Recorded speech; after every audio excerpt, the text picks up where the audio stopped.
None of us are racist. I'm an EDL member. I'm a Tommy Robinson boy. I'm sick of the corrupt government telling us lies, blacking out. They're doing blackouts on news media. Look what's happening in Paris, France, Germany, Sweden. All things that were reported. Recently, thousands of UK citizens gathered at Victoria Station in London and then marched to Parliament Square, chanting, "We want our country back." This rally was led by English actor Lawrence Fox and far-right activist Tommy Robinson, who were addressing what they see as the threat of Muslim extremism. The demonstrators carried banners and chanted slogans expressing their desire for stronger government actions and community efforts to curb the influence of extremist ideologies. This chant, "We want our country back," served as a broader statement about their dissatisfaction with current strategies and policies. The word illegal means no right to be here. Protest in a holiday coastal town out of season this weekend. Far-right nationalists descended on the Lincolnshire town of Skegness to exploit local unease about hotels housing asylum seekers. A Home Office policy that has caused friction with locals who feel that their concerns are being ignored. At Saturday's march, some locals were among the 200 to 300 people who marched through Skegness to stage a rally in a local park, under the watchful eye of the police. But it was clear that some in the crowd didn't appreciate our presence. Oh, make me 2 streets where you know. Don't take us for fools. We know they are not refugees. They are illegal immigrants. The march was attended by far-right groups from outside Skegness. One of those was Patriotic Alternative, a small group led by a former leading activist in the British National Party. And the group made leading speeches at the event. At this time of year, not a lot should be going on in the coastal resort of Skegness. Facing the North Sea, this seaside town is famously bracing, even more so in late February. But Skegness is one of a number of towns and cities, including holiday resorts, that the Home Office is using to house asylum seekers. There are around 220 asylum seekers housed in the town of 22,000. Some locals and businesses are concerned about the effect that the use of this seafront accommodation could have on the local economy and the town's image.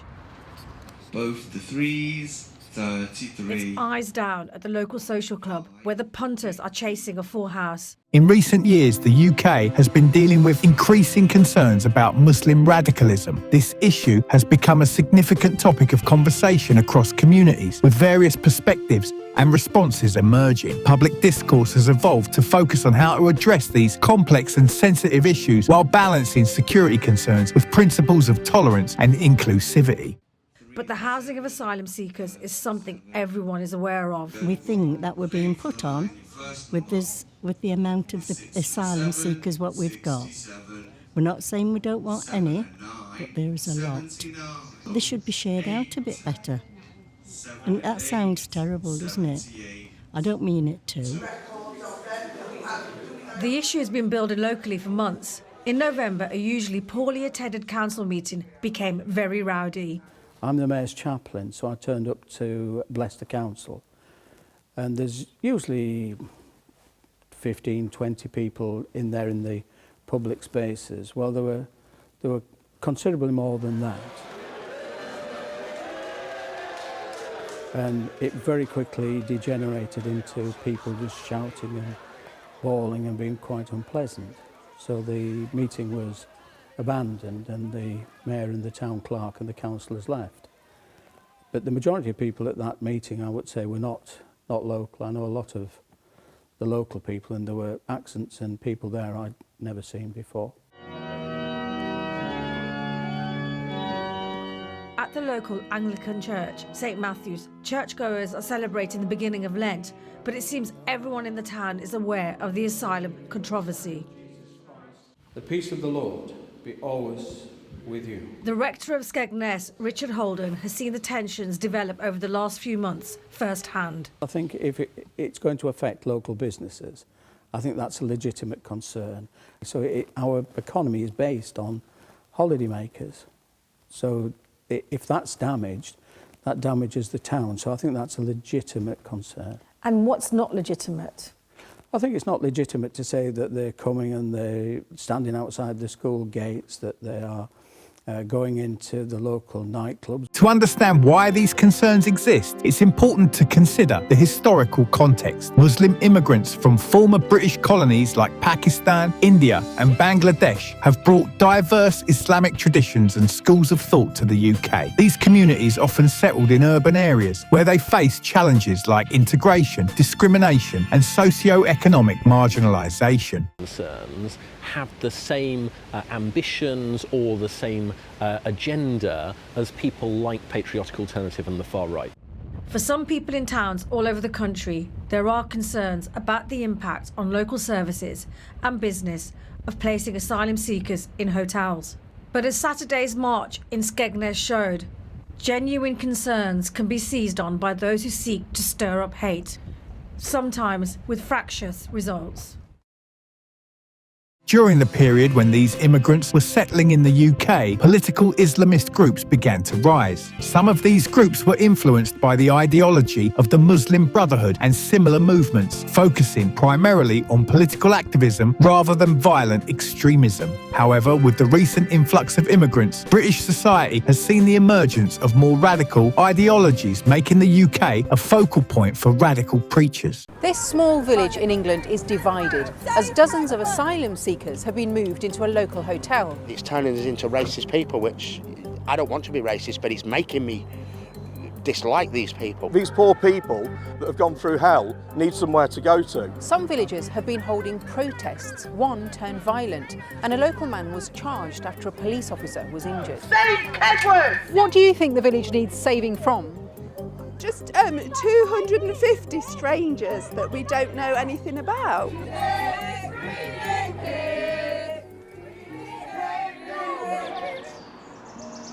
Kedworth is a sleepy village. Most people know each other. It's a very small community.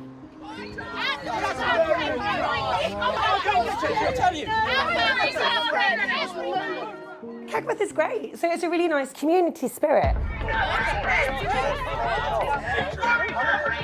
From sleepy to strife, a community in conflict. Get out! Cheeky! This village on the edge of Leicestershire, population 3,500, has found itself bitterly divided over the arrival of around 100 new residents. They've been dropped in a village where there's literally nothing to do. Things have changed completely, and it has caused a divide in the village.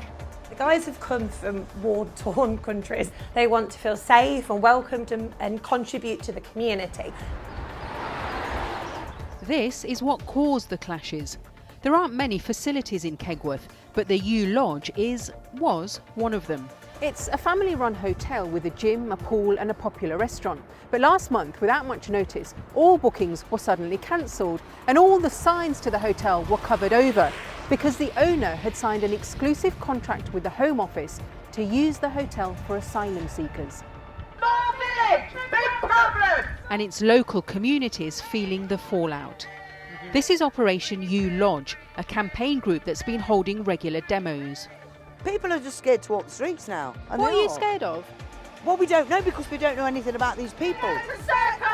They're marching to the home of the man who owns the hotel. He's a local businessman. He's well known locally because he's owned that hotel for 25 years and is friends with some of the residents. The owner, Jeremy Pick, hasn't responded to our request for an interview. The villagers say he's refused to answer their concerns. But as they shout their slogans, some passers-by start arguing with them because they say they don't support their protest. It's this populist politics that we've got now, that's what worries me. Everyone's polarised. Nobody talks to each other anymore. And It's Donald Trump politics, isn't it? To combat radicalisation, the UK introduced the PREVENT strategy, which aims to stop people from becoming radicalised. However, PREVENT has been controversial, facing criticism from some communities for allegedly targeting Muslims unfairly. Despite these criticisms, Muslim communities and organisations have actively worked to counter extremism through education, community engagement and cooperation with law enforcement. Fear and frustration over extremist threats have sometimes fueled anti-Muslim sentiment and Islamophobia, leading to social tensions. Events like the rise of the English Defence League, EDL, and other far-right groups have highlighted these issues. The EDL was formed in response to what its members see as the growing influence of Islam in the UK and has been involved in numerous protests and rallies. Why they're chanting "Save our children"? I don't know why they're chanting that. Save them from what? In Kegworth, one of those waiting for his claim to be heard is Hassan, who told me he escaped the war in Syria. He asks us not to show his face because his family are still living under the regime. And every day, bombs, every day, we were seeing our friend dead, our relative dead. Some people think that you get lots of money, you get benefits. I don't think Syrian come here to get money. We left the war. We don't think in this way. He gets emotional as he tells me he didn't want to fight for the government or for the opposition groups. We escaped from our country because I don't want to kill anyone, so I left my country.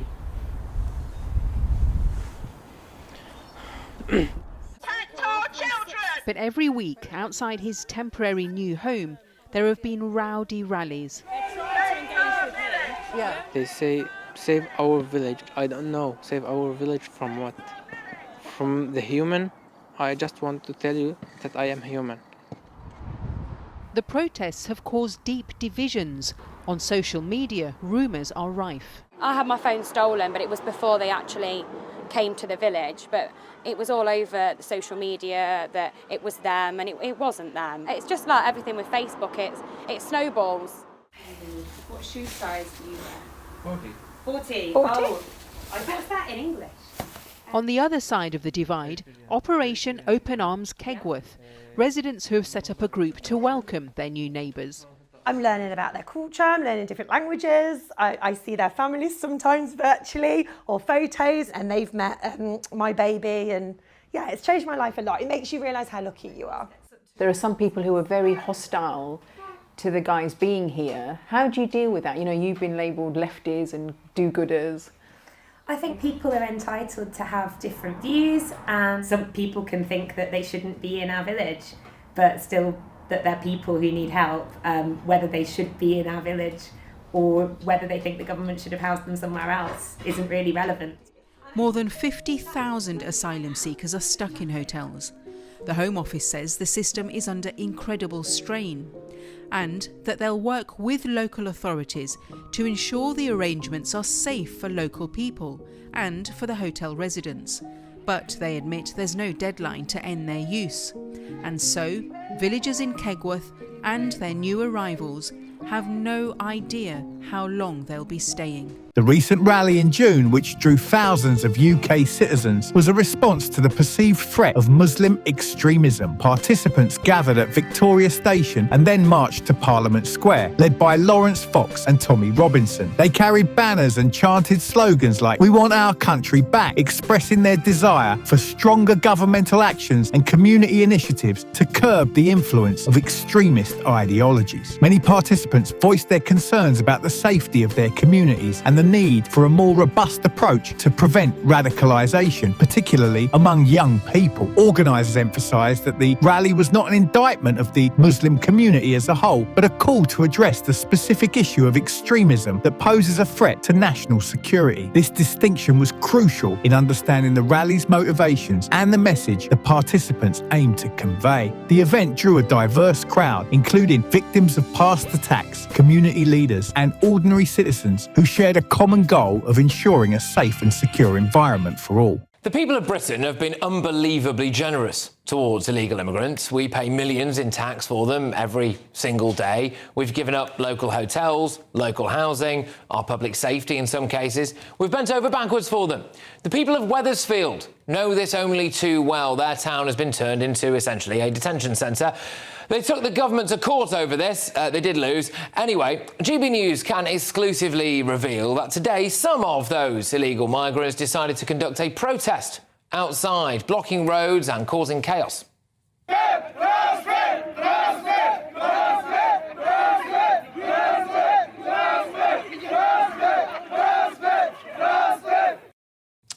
The police were called and they tried to deal with it.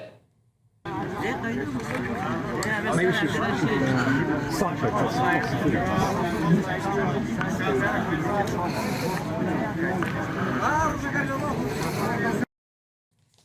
Yeah, it's concerning stuff, isn't it? Well, hopefully very shortly I'm going to be talking to a Wethersfield resident by the name of Dave Price, who is with us. Actually, Dave, look, thank you very much for joining us here on Patrick Christie's Tonight. Can you shed a bit more light for us, please, on what was going on there? Yeah, apparently it was about 70 of them came out, and the major complaint they've got is the fact that nothing seems to be happening in terms of the processing. Some of them have been there since the camp was opened, and that seemed to be their main gripe. They had hoped there was somebody from the Home Office was there, and they were just wanting them to come out and just say a few words. But the Home Office person decided to stay in, so the road stayed blocked. And then even more police were called. And I think there's about 20 police were up there, and that's when they decided to go back into the base. Total farce, this is. Yeah, look, what's it like now living alongside this facility in your area? I know that we've spoken previously as there were plans to do this and then when there were appeals against it, but we are where we are now, and currently where we are is people sitting outside of that base causing a massive scene, isn't it? Yeah, I suppose I will give credit where credit is due. They've not been coming down the village. There's been no problem at all. But that doesn't take away from the fact, you know, the government have spent about £40 million plus on this facility. At £5 million, when they first came up with the idea, it was close to break even. So they've wasted £40 million plus on this, and there's no progress made at all in terms of processing them. So it's just what a total waste of money. And also as well, I'll be quite honest with you, up there, it is so isolated. I wouldn't put my dog up there, if you know what I mean. So I suppose the concern for you really is that this could get even more volatile, I suppose, going forward. They are obviously very angry and very frustrated. We've got a general election on at the moment, and then we'll see what happens after that. Let's be honest, it doesn't look like their claims are going to be processed anytime soon. I suppose that might be a concern for the local residents. Well, I guess so. I think some of the residents are concerned that if the Rwanda flights ever take off, and they get to know that, are they going to start thinking about stirring things up? Who knows? But I think the main thing is it's the wrong place to put them, and it's cost taxpayers, like I say, at least £49 million. We can't get hold of how much health is spending on it. We can't get hold on how much the police are spending on it. Personal testimonies from people like Tommy Robinson added a deeply personal dimension to the rally. Robinson criticised the police for their handling of cases related to extremism and exploitation. He recounted how he felt let down by the police in 2012 when they refused to take DNA evidence from his son, dismissing the case as a missing person report, which he later found to be false. At Parliament Square, the crowd gathered to watch Tommy Robinson's documentary Lawfare, which critiques what he views as an uneven policing system. The screening sparked discussions on law enforcement methods and societal fairness. The atmosphere was charged with energy as loud, hard rock music played, resonating with the crowd through powerful lyrics such as "I want my country back." The rally, adorned with Union Jack flags, also saw addresses from notable figures like YouTuber Kay Benjamin, who spoke about his controversial interview with former Prime Minister Liz Truss and the challenges he faced as a result. Baby tea. Making breakfast for her children Mahad, Ryan and Muntaha is the first of many daily duties for Aisha Imtiaz. The paratha bread is a taste of home in Karachi before a day of work and study in London. Her family is here while Aisha takes a master's degree in journalism. But she could be one of the last to enjoy the support of her loved ones after the government tightened visa rules for dependents of students. It's just led to this peace of mind that I have my tribe with me. Especially for women of the South Asian diaspora, it's not very easy, those who have children or husbands, to leave your home country and pursue higher academics and education without having at least your husband, if not your kids, with you. I feel like it's really cutting off a huge swath of society. Very few are now allowed to bring their dependents with them as part of government promises to cut immigration. The Home Office says that in the 12 months up to March this year, there were more than 111,000 visas issued to student dependents. That's 25% less than the previous year, but still nearly 7 times more than in 2019. Aisha is one of around 700,000 international students in the UK, accounting for about a quarter of universities' teaching income. The thing that we're saying both to the current government and to political parties contesting this election is, for God's sake, just give people stability. We want the students who are thinking about maybe studying abroad in 3 or 4 years' time to know what the deal is. A better future for her daughter was a big part of Aisha's decision to leave Pakistan for the UK, while husband Saqib Rafiq has been able to work in the care industry on his visa. Aisha doesn't believe the system is being abused or that it needed fixing. The image in our imaginations is so exaggerated that it's people's grandmas and entire cohorts of people coming in. There's intense documentation in the way that you prove that these are your children and this is your husband. So it's a very controlled process. Student-dependent visa applications were down 79% in the first 4 months of this year following the restriction. Unless things change after the election, the childhood memories of other families will have to be made elsewhere. And some academic dreams perhaps abandoned. Paul Rees, Al Jazeera, London. On social media, people from various countries expressed their support for the British, asserting that they deserve to reclaim their country and oppose the Islamic transformation of society. Some argued that all European nations need to protect their homelands from what they describe as a mass invasion. The Metropolitan Police released a statement detailing their observations of the rally, noting the presence of individuals with a history of involvement in violent incidents and associations with factions across London and the UK. The police also noted the presence of individuals previously involved in anti-lockdown protests and related disturbances. Commander Lutero emphasised ongoing discussions with protest organisers ahead of the event. Our priority, he stated, is to enable peaceful protests, ensuring safety for participants in both the march and counter-protest. This commitment highlights the importance of maintaining order while protecting the well-being of all involved. A Metropolitan Police spokesperson reiterated all Londoners have a right to feel and be safe in their city, and we will take a zero-tolerance approach to any racially or religiously motivated hate crime we become aware of. In the Garden of England, this berry farm stretches for miles across some of the most fertile land in the UK. Inside, the pace is quick and the fruit plentiful, but what it lacks is enough workers to pick the crop. All my workers used to coming from Eastern Europe, and when you go back, British government didn't let them to come into the country, and we losing about £1.5 million. The end of the freedom of movement with the EU isn't the only problem. I can't pick it because I haven't got the staff, and that is what's happened in the last 3 years. So you've had Brexit, freedom of movement, you've had COVID, knock-on effect. Then we had obviously the Ukrainian war. We trained up staff, we lost that trained staff because of the war.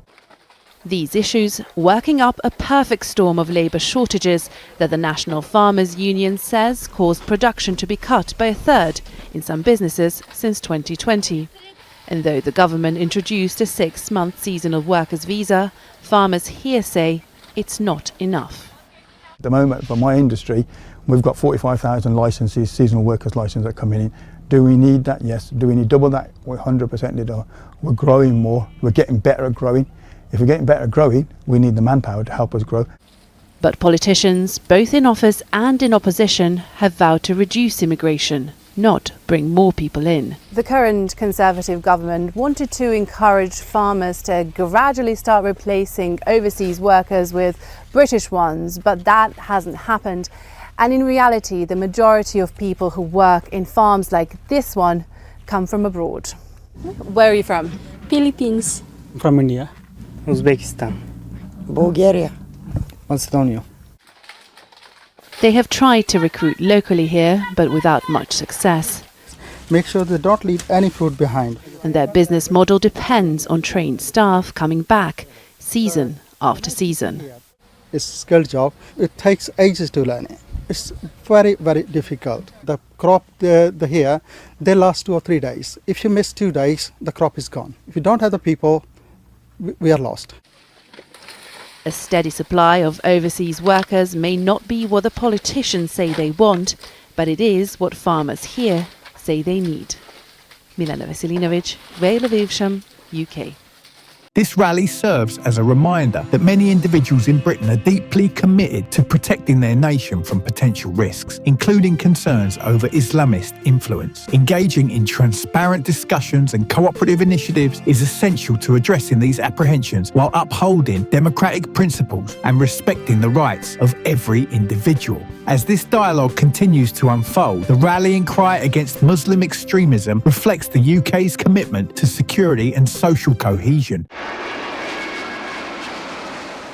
With legal migration to the UK reaching unprecedented levels, Sky News can reveal allegations that criminal gangs are putting people on planes and trafficking them by exploiting visas for skilled workers. We're calling this woman Mrs. A. When we meet, she's urgently seeking legal advice, claiming she's just one of the victims who handed over extraordinary amounts of money to come to the UK to fill Britain's job vacancies. She had no idea this was going to happen. Mrs. A says she paid what she thought were recruiters in Sri Lanka the eye-watering sum of £65,000 to arrange work in Britain as a carer.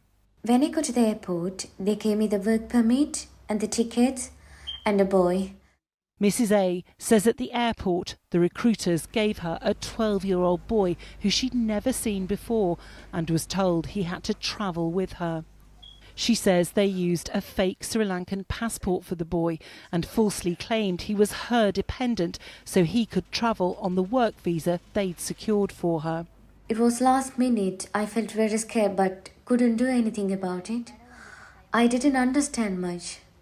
It was only after I arrived in the UK that I realised it was a big mistake. Mrs. A says when they landed at Heathrow Airport, the boy was met by people she didn't know and she never saw him again. Sky News has been told about a number of similar cases where the entitlement to bring dependents on a skilled worker visa is being abused. Just a few weeks ago, another woman, it's claimed, also flew to London on a work visa and brought 3 people with her, posing as her husband and children. The woman in that case has now disappeared, but our investigation has taken us north in search of the woman's fake family. We traced the man who pretended to be her husband to Staffordshire and have identified him as a 48-year-old Sri Lankan rice farmer who's now claiming asylum. I am not eating every day. 10 cents, not sleep, mom. You see my face? His name is Ratha.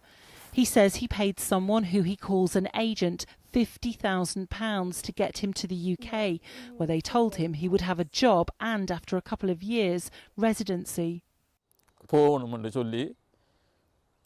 இதுக்கு போகலாம் வெளிநாடு போகலாம்னு 20ஆம் தேதி கால் பண்ணார் sir. அப்போ கால் பண்ண 20ஆம் தேதி கிளம்பி போயிட்டேன். கிளம்பிட்டு போக 21ஆம் தேதி 22ஆம் தேதி காலையில் என்னை ஏற்றிட்டு ஏர்போர்ட்டுக்கு வந்தார். How easy do people in Sri Lanka think it is to exploit the British visa system? அப்படி இருக்க அந்த கஷ்டப்பட்ட இப்படி என்ன போல கஷ்டப்பட்ட பொடியன்கள் இப்படியாவது கஷ்டப்பட்டு கொடுத்தா வரலாம்ன்ற ஒரு நம்பிக்கை ஒன்று இருக்குது sir. In attempting to trace the false dependents listed on that one UK work visa, we find Sri Lankans dispersed around the UK.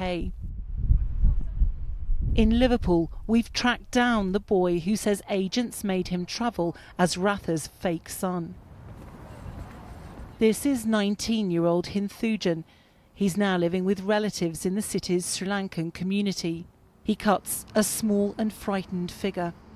He says his family had arranged for him to come to the UK, but had no idea he would have to pretend to be the dependent of a stranger until he got to the airport in Colombo.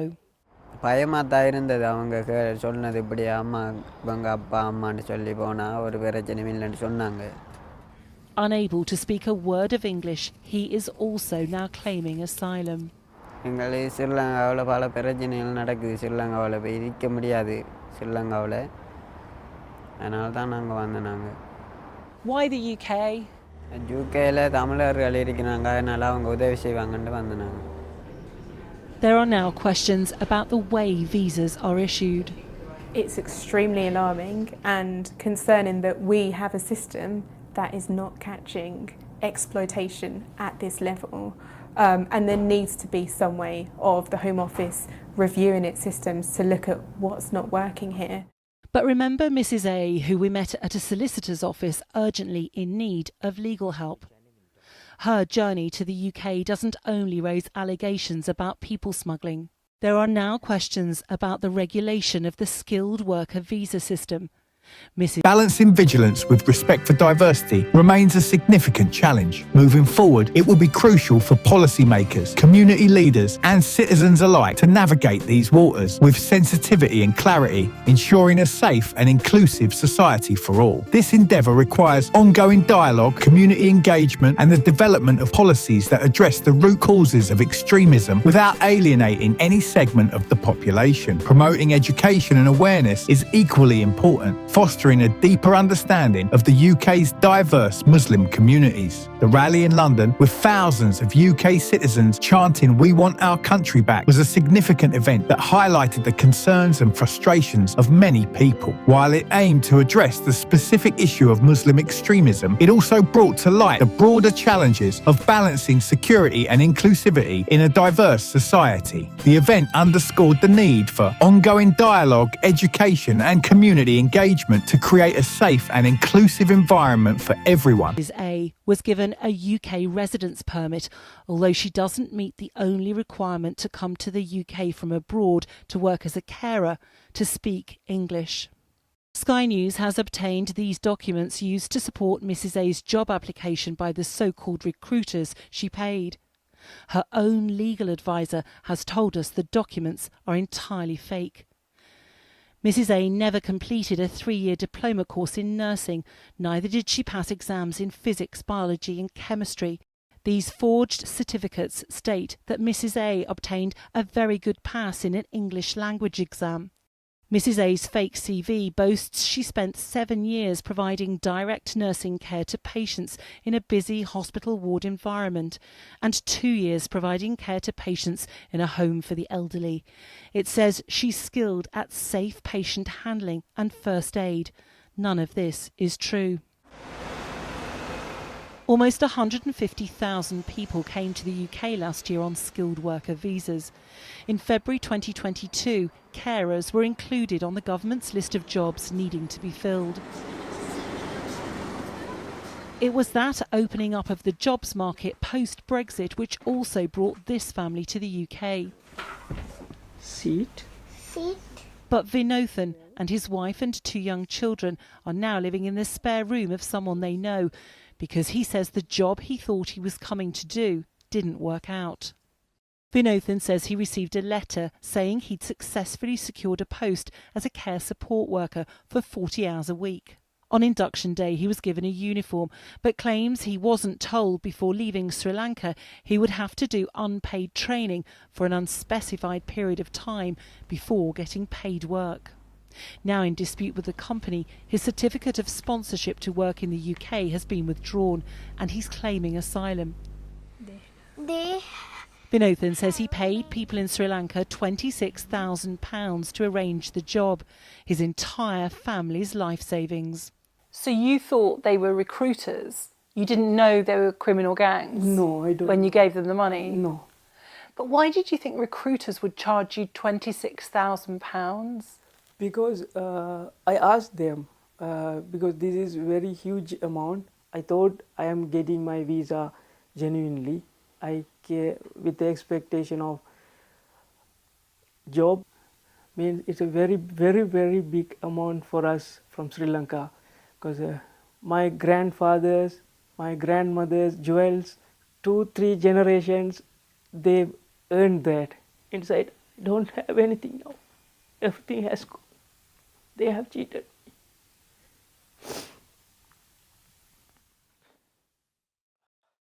We've spoken to both the companies who separately sponsored Mrs A and Vinothan to come to the UK. They insist they've done nothing wrong and have no connection to the people in Sri Lanka that Mrs A and Vinothan say they gave money to. But the practical consequence of all of this is that recipients of skilled working visas are ending up in Britain's asylum system. The Home Office says it's reviewing the skilled worker visa process as a result of our report. A spokesperson said, "We are actively investigating the claims made. Abuse of our immigration system will not be tolerated. Anyone who's used false documents, misrepresented their personal circumstances, or practiced deception by any other means will have their application refused." Britain's buckling asylum system has yet more complex cases to unpick.